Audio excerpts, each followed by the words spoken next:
तीन मूर्ख पंडित। एक नगर में 4 मित्र रहते थे।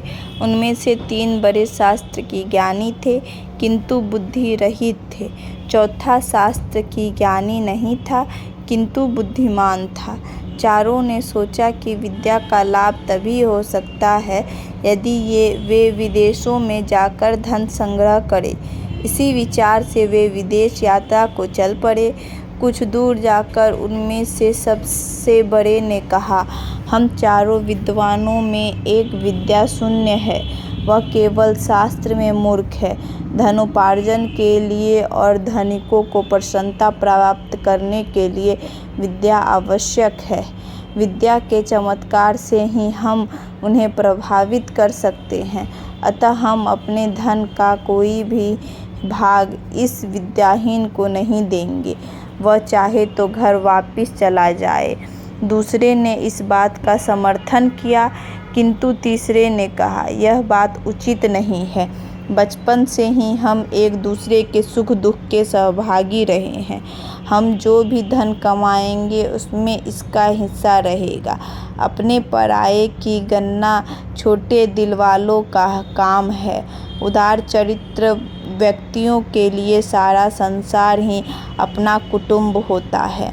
हमें उदारता दिखलानी चाहिए। उसकी बात मानकर चारों आगे चल पड़े। थोड़ी दूर जाकर उन्हें जंगल में एक शेर का मृत शरीर मिला। उसके अंग प्रत्यंग बिखरे हुए थे।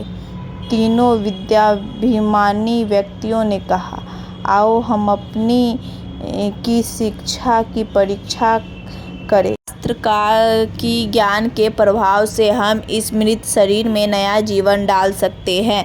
यह कहकर तीनों उसकी हड्डियां बटोरने और बिखेरे हुए अंगों को मिलाने में लग गए।